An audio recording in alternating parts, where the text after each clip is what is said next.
নামাজের দাওয়াত আসলে ভাই এটা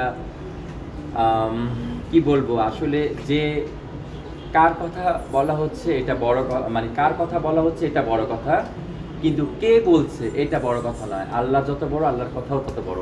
তো আমি নগণ্য, আমি একেবারে ক্ষুদ্র একটা আল্লাহর বান্দা। আসলে আমার আমার মুখ দিয়ে আমি বলছি, কিন্তু আমি আল্লাহর কথাটাই বললাম। যেহেতু রিকোয়েস্ট করছে বারবার নামাজ দাওয়াতের কথা, আমি নিজেও নামাজ পড়ার চেষ্টা করি আলহামদুলিল্লাহ, 5 ওয়াক্ত নামাজ এহতিমাম এবং সময়ের সাথে তাকবীরুল্লাহর সাথে পড়ার চেষ্টা করি। আর হচ্ছে নামাজ তো হক, আল্লাহর হক, এটা তো পুরা করতেই হবে। মুসলমান নামাজ পড়বে না তো হইতেই পারে না, মুসলমান তো নামাজ পড়বেই।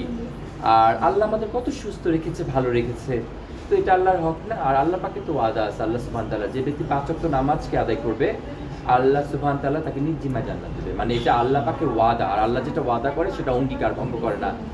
আর নামাজের দ্বারায় আল্লাহ সুবহান তাআলা বান্দার রিজিককেও কিন্তু প্রশস্ত করে দেয়। নামাজের দ্বারা আল্লাহ সুবহান তাআলা কবরের আযাবকে বন্ধ করে। নামাজের দ্বারা আল্লাহ সুবহান তাআলা কাল হাসর নাসরে বান্দাকে ডান হাতে আমলনামা দিবে।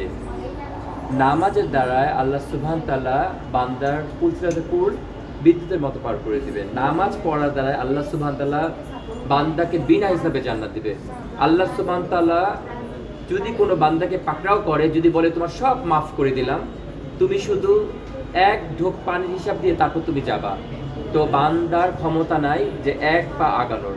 তো আল্লাহ তাআলা যদি কাউকে মেহেরবানি করে, আল্লাহ সুবহান তাআলা কাউকে যদি মাফ করে দেয়, তো আল্লাহ সুবহান তাআলার পক্ষ থেকে সে ওই ব্যক্তি নাজাত হয়ে যাবে। তো সবাই দোয়া করবে আল্লাহ সুবহান তাআলা আমরা হেদায়েতের মহতাজ, আল্লাহ সুবহান তাআলা যেন আমাদেরকে হেদায়েত দেয়, আর আমরা সারা বিশ্বে যেন হেদায়েতের ফেজা কায়েম হয়।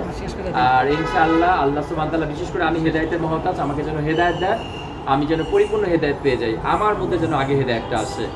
আর আপনারা দোয়া করবেন ইনশাআল্লাহ। দেশে দেশে সবার সাথে দ্য নিউজ।